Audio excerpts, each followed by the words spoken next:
ನಟ ಯಶ್ ತಾಯಿ ಪುಷ್ಪರವರ ಮನೆ ಪಕ್ಕದ ಜಾಗದ ಜಟಾಪಟಿ ಮುಂದುವರೆದಿದೆ. ಇವತ್ತು ಪುಷ್ಪರವರು ಅನೇಕ ಅಧಿಕಾರಿಗಳನ್ನ ಭೇಟಿ ಮಾಡಿದ್ದಾರೆ. ತಾವು ಹೊಂದಿರತಕ್ಕಂಥ ದಾಖಲಾತಿಗಳನ್ನ ಅಧಿಕಾರಿಗಳಿಗೆ ನೀಡಿ ಇದ್ರ ಬಗ್ಗೆ ಕ್ರಮ ವಹಿಸಬೇಕು ಅಂತ ಆಗ್ರಹವನ್ನು ಕೂಡ ಮಾಡಿದ್ದಾರೆ. ನಾನ್ ಯಾರ ತಂಟೆಗೂ ಹೋಗಲ್ಲ, ಆದ್ರೆ ನನ್ ತಂಟೆಗೆ ಬಂದವ್ರನ್ನ ಖಂಡಿತ ನಾನು ಸುಮ್ಮನೆ ಬಿಡಲ್ಲ. ನಾನೀಗ ಪುಷ್ಪರವರ ಮನೇಲಿದ್ದೀನಿ. ಪುಷ್ಪರವರು ಈಗ ಈ ವಿಚಾರವಾಗಿ ಸಂಬಂಧಪಟ್ಟಂಗೆ ಅವ್ರನ್ನ ಮಾತಾಡ್ತೀನಿ. ಮೇಡಮ್ ಹೇಳಿ, ಇವತ್ತು ನೀವು ಅಧಿಕಾರಿಗಳನ್ನ ಭೇಟಿ ಮಾಡಿ ನಿಮ್ಮ ಹತ್ರ ಇರ್ತಕ್ಕಂಥ ದಾಖಲಾತಿಗಳನ್ನ ಸಲ್ಲಿಸಿದ್ರಿ, ಏನ್ ಹೇಳಿದಾರೆ ಮೇಡಮ್ ಅಧಿಕಾರಿ? ಇಲ್ಲ, ನೋಡ್ತೀನಿ, ನೋಡ್ಬಿಟ್ಟು ನಿಮ್ಗೆ ಏನ್ ಬೇಕು ನಾನು ಮಾಡ್ಕೊಡ್ತೀನಿ ಅಂತ ಹೇಳಿದೆ. ಇದನ್ನ ನಾನು ಓದಿ ಇದಕ್ಕೆ ಅವರ ಹ್ಯಾಂಡ್ ಅವ್ರಿಗೆ ಕೊಟ್ಟ ಮೇಲೆ ಅವ್ರು ಅದನ್ನ ಮುಂದುವರಿಸಿ ನಿಮ್ಗೆ ತಿಳಿಸ್ತೀನಿ ಅಂತ ಹೇಳಿದೆ.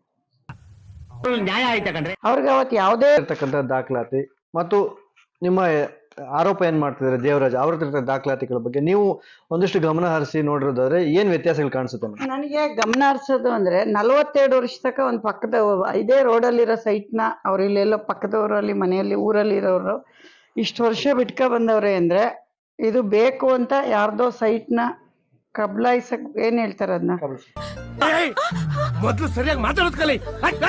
ಕಬಳಿಸಕ್ ಬಂದಿರೋದು ಇದು ಅಂತ ಕ್ಲಿಯರ್ ಆಗಿ ಗೊತ್ತಾಗುತ್ತೆ. ಇಲ್ಲ ಅಂದ್ರೆ ಅವ್ರ ಸೈಟ್ನ ಅವ್ರು 12-13 ವರ್ಷ, ಅವ್ರ ಹಿಂದ್ಲವ್ರು 25 ವರ್ಷ, ನಾನು 6 ವರ್ಷ ತಗೊಳ್ಳೋವರೆಗೂ ಒಂದ್ ದಿವಸನೂ ಬರ್ದೆ ಇಷ್ಟೆಲ್ಲ ಸುದ್ದಿನ ಅವಾಗ್ಲೇ ಮಾಡಿದ್ರೆ ಅವ್ರ ಜಾಗ ನಾವೆಲ್ಲ ತಗೊಳಕ್ಕೆ ಎಲ್ಲಿ ಬರ್ತಾ ಇದ್ವಿ, ಅದು ಅವ್ರಿಗೆ ಸೇರ್ತಾ ಇತ್ತು.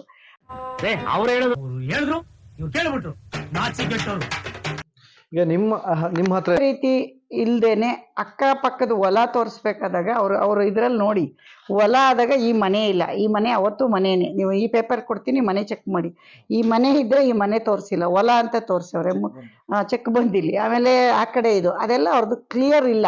ಅದನ್ನ ನಾವು ಮಾತಾಡೋದು ಬೇಡ, ಸಂಬಂಧಪಟ್ಟ ಆಫೀಸರ್ ಮಾಡಿದಾಗ ಅದಕ್ಕೆ ನಾವು ಕ್ಲಾರಿಟಿನ ಮತ್ತೆ ಇನ್ನೊಂದ್ಸರಿ ಜನಕ್ಕೆ ಕೊಡೋಣ. ನಿನ್ನೆಲ್ಲ ಬಾರಿ ಒಳ್ಳೆ ಹುಡುಗಿ ಅನ್ಕೊಂಡ್ಬಿಟ್ಟಿದ್ನಲ್ಲೇ, ನೀವೆಲ್ಲ ಹುಡುಗಿರ್ತಾರನೇನಾ? ಈ ದಾಖಲಾತಿಗಳನ್ನ ನೀವು ಪರಿಶೀಲನೆ ಮಾಡಿದಾಗ ನಾವು ಕೂಡ ಮೇಲ್ನೋಟಕ್ಕೆ 2018ರಲ್ಲಿ ಅವ್ರಿಗೆ ಖಾತೆ ಆಗಿದೆ.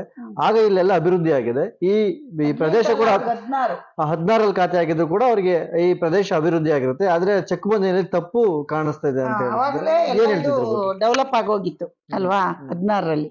ಅದನ್ನ ಅವ್ರು ತೋರಿಸಿಲ್ಲ, ಹೊಲ ಅಂತ ತೋರಿಸ್ತವ್ರೆ. ಅಲ್ಲಿ ಫಸ್ಟ್ ಸುಳ್ಳು ಸಿಗಾಕೋತಾರೆ. ನಾನು ಸುಮ್ ಕೂರೋ ಮಗ ಅಲ್ಲ. ಆಮೇಲೆ ಇದನ್ನ PDO ನಟರಾಜು ರೆಡಿ ಮಾಡಿ ಕೊಟ್ಟಿದ್ದಾನೆ ಅಂತಾನೆ ಇಲ್ಲಿ ನನಗೆ ಮಾಹಿತಿ ಹಿಂದೆನೆ ಇತ್ತು.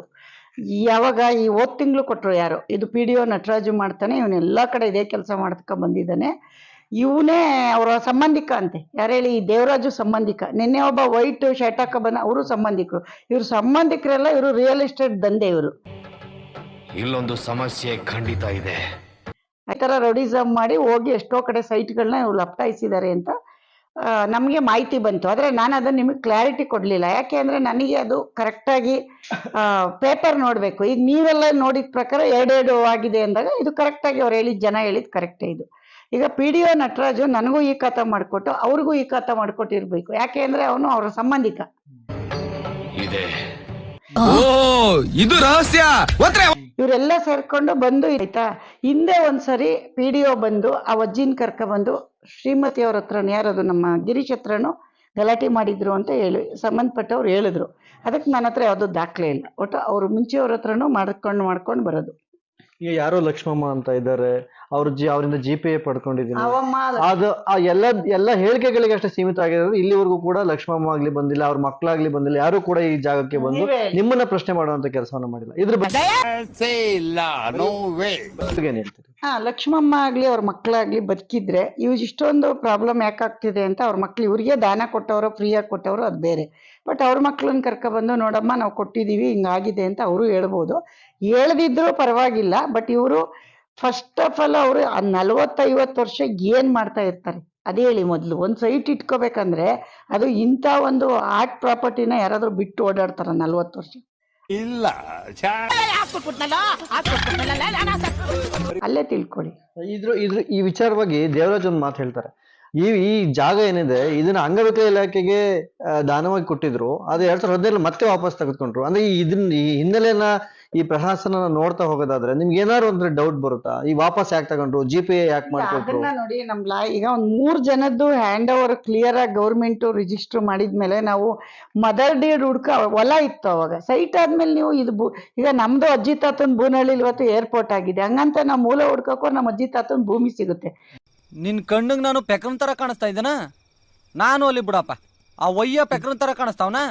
ಅದನ್ನ ಹುಡ್ಕೋ ಅವಶ್ಯಕತೆ ಇಲ್ಲ. ಏರ್ಪೋರ್ಟ್ಗೆ ಏನ್ ಜನ ಕೊಟ್ಟಿದೀವಿ ಅದನ್ನ ಮಾತ್ರ ಹುಡುಕ್ತಿವಿ. ನೀವು ಹಿಂದಿಂದ ಹುಡ್ಕೋಷ್ಟು ಪ್ರಾಪರ್ಟಿಲಿ ತಪ್ಪಿದ್ರೆ ತಾನೇ ಹಳೇದು ಹುಡುಕ್ತೀರಾ.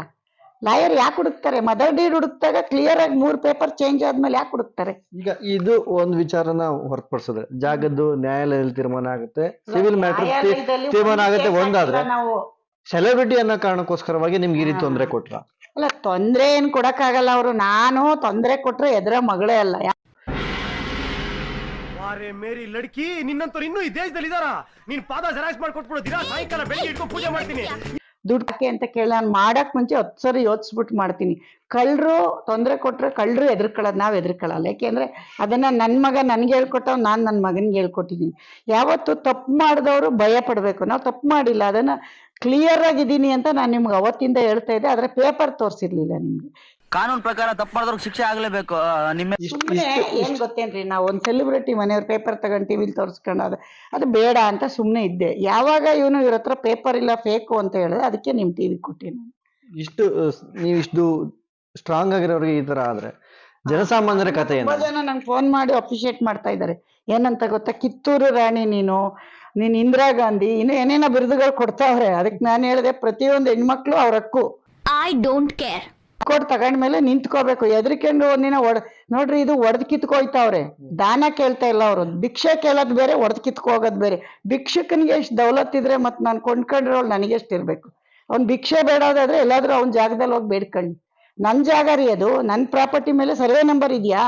ಬೊಗಳ ನನ್ ಮಗನ್ ತಂದು ಉಗಿದು ಉಪ್ಪಾಕ್ಬಿಟ್ಟಲ್ಲ. ಆಮೇಲೆ ನಂದು ಸೈಟು ಅವಂದು ಹೊಲ, ಅಷ್ಟೇ ಹೇಳೋದು. ಅವನ್ ಬಂದ್ಬಿಟ್ಟು ಇವರು ಲಪಡಾಯಿಸಿದ್ದಾರೆ, ತಳ್ಳಿದ, ಏನಾದ್ರು ಒತ್ತುವರಿ ಮಾಡಿದ್ದಾರೆ ಅಂದ್ರೆ, ಒತ್ತುವರಿ ಮಾಡಕ್ಕೆ ಎಲ್ಲಿದೆ? ಅವನು ಎಲ್ಲಿದ್ದಾನೆ ಇಲ್ಲಿ ಸ್ವಾಧೀನದಲ್ಲಿ? ನಾನು ಶ್ರೀಮತಿ, ನಮ್ ಗಿರೀಶ್ ಇರೋದು. ಅವನೆಲ್ಲಿದ್ದಾನ್ರಿ ಇಲ್ಲಿ ಸ್ವಾಧೀನದಲ್ಲಿ? ಎಲ್ಲಿದ್ದಾನೆ ಅವನು?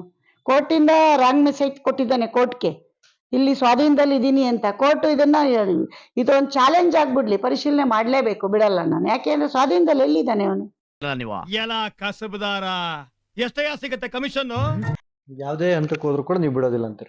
ಯಾವ್ದೇ ಅಂತ ಮೋದಿಯವ್ರ ಹತ್ರ ಹೋಗೋದಾಗ್ಬಿಡ್ಲಿ, ಲಾಸ್ಟಿಗೆ ಬಿಡಲ್ಲ ಇದನ್ನ ನಾನು, ಬಿಡಲ್ಲ ರೀ ಇದನ್ನ. ಇದನ್ನ ಇಷ್ಟಕ್ಕೆ ಬಿಡ್ತೀನಿ ಅನ್ಕೋಬಿಡಿ.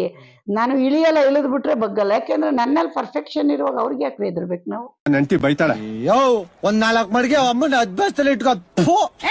ಸಾಮಾನ್ಯವಾಗಿ ಒಂದು ಮಾತು ಕೇಳಿ ಬರ್ತದೆ, ಯಶ್ ಅವರಿಗೆ 100 ಕೋಟಿ ಆಸ್ತಿ ಇದೆ, 1000 ಕೋಟಿ ಆಸ್ತಿ ಇದೆ, ಆದ್ರೆ ಅವ್ರ ಅಮ್ಮ ಸಣ್ಣ ಪುಟ್ಟ ಸೈಟಿಗೋಸ್ಕರ ಇಷ್ಟೊಂದು ಗಲಾಟೆ ಮಾಡ್ತಿರಲ್ಲ. ಹೌದು, ಹೇಳೋರ್ಗೆ ಹೇಳಿ. ಯಶ್ಗೆ ಒಂದ್ ಸ್ವಲ್ಪ ಈ ಸೈಟ್ ದುಡ್ಡನ್ನ ಅವನಿಗೆ ಕರೆದ್ಬಿಟ್ಟು ಯಾರೋ ಗಲಾಟೆ ಮಾಡ್ತಾವನಲ್ಲ, ಅವನಿಗೆ ಕೂಡ ಕೇಳಿ. ಪಾಪ ನಾವು ದಾನಿಗಳಲ್ಲ, ಅವ್ರದ್ದು ಹೇಳ್ತಾ ಇದಾರಲ್ಲ. ಯಶೋರಿ 100 ಕೋಟಿ ನಾವು ಕದ್ದಿದ್ದಲ್ಲ, ಕಷ್ಟಪಟ್ಟು ದುಡ್ದಿದ್ದು. ಯಶು ಡ್ರೈವರ್ ಮಗ, ಕೋಟ್ಯಾಧೀಶ್ವರರ ಮಗ ಅಲ್ಲ, ಎಲ್ಲಿಂದನೋ ಲಂಚ ಬಂದಿಲ್ಲ. ಹೆಂಗಸ್ರಂದ್ರೆ ಮೂರ್ಖರು, ಬುದ್ಧಿ ಇಲ್ದವ್ರು, ಅಡಿಗೆ ಮಾಡೋದ್ ಬಿಟ್ಟು ಬೇರೆ ಏನು ಬರಲ್ಲ ಅಂತ ಹೇಳ್ತಿದ್ರಲ್ಲ. ಮಾಡ ತೋರಿಸ್ತೀನ್ರಿ ನಾನ್ ಏನು ಅಂತ. ಕಷ್ಟಪಟ್ಟು ದುಡ್ದಿದೀವಿ. ನಾನು ಇವಾಗ ಒಂದು ಇದನ್ನ ಕ್ಲಿಯರ್ ಮಾಡ್ಬಿಡ್ತೀನಿ. ಯಾರು ಹೇಳ್ತಾರೆ ಅವ್ರು ಕರೆದ್ಬಿಟ್ಟು ಅವನಿಗೆ ದಾನ ಕೊಡಕ್ಕೆ ಹೇಳಿ. ನಾನು ದಾನ ಕೊಡ್ಬೇಕಾದ್ರೆ ಭಿಕ್ಷೆ ಬೇಡಿದ್ರೆ ಕೊಡ್ತೀನಿ. ಅವ್ನು ರೌಡಿಸಮ್ ಮಾಡಿದ್ರೆ ಕೊಡಲ್ಲ. ಅವ್ನು ದಾನ ಕೇಳೋರು ರಿಕ್ವೆಸ್ಟ್ ಮಾಡಿ ಬರ್ಬೇಕು. ಅವ್ನು ಏನಂತ ಬರ್ತಾವನೆ, ಯಶೋರ್ ಒತ್ತುವರಿ ಮಾಡವ್ರೆ ಅಂತ. ಒತ್ತುವರಿ ಎಲ್ಲಿ ಮಾಡಿದೀವಿ? ಒತ್ತುವರಿ ಎಲ್ಲಿ ಮಾಡಿದೀವಿ ತೋರ್ಸಕ್ ಹೇಳಿ. ಅವ್ನು ವಾಸ ಇದ್ದಾನಾ? ಅಥವಾ ಅವನ್ ಪ್ರಾಪರ್ಟಿಲಿ ಪೇಪರ್ ಇದೆಯಾ? ಯಶೋರ್ ಹೆಸರು ಯೂಸ್ ಮಾಡ್ಕೊಂಡು ಯಶೋರ್ ಈಗ ಅಷ್ಟು ಜನ ಟಿವಿಲಿ ಬರ್ತಾರಲ್ಲ, ಇಷ್ಟು ವರ್ಷ ಯಾಕೆ ಬರ್ಲಿಲ್ಲ ಅವರು? ನೀವು ಸ್ವಲ್ಪ ಓವರ್ ಆಕ್ಟಿಂಗ್ ಮಾಡ್ತಿದ್ರ ಪಿ ಅವ್ರೆ. ಅವನು ಹೀರೋ ಆಗಕ್ ಹೋಯ್ತಾವನೆ. ಯಶ್ ಲೆವೆಲ್ ಹೀರೋ ಆಗ್ಬೋದು ಅಂತ ಕನ್ಸ್ ಕಾಣ್ತಾ ಇರ್ಬೇಕು ಅವನು. ಎಷ್ಟೋ ಜನ ಹೀರೋ ಆಗ್ತೀನಿ ಅಂತ ಬಂದೆಲ್ಲ ಹೋಗ್ಬಿಟ್ಟವ್ರು ನಮ್ಮ ಮುಂದೆ ನೋಡಿದೀವಿ. ಇವನು ಹೋಯ್ತಾನೆ ಹೋಗಿ. ಇದಿಷ್ಟು ಪುಷ್ಪಾರವರ ಮಾತು. ಒಂದು ದಿನಕ್ಕೆ ಯಾವ ರಾಜು 2 ಮನೆಗೆ ಬೆಂಕಿ ಇಟ್ಟಿಲ್ಲ ಅಂದ್ರೆ ಈ ಒಮ್ಮನ್ ನಿದ್ರೆನೆ ಬರೋದಿಲ್ಲ. ಇದೇ ಇವಳ್ದು ಸಮಾಜ ಸೇವೆ. ಇಷ್ಟು ದೊಡ್ಡ ಫ್ಯಾಮಿಲಿ ತಗೊಂಬಂದು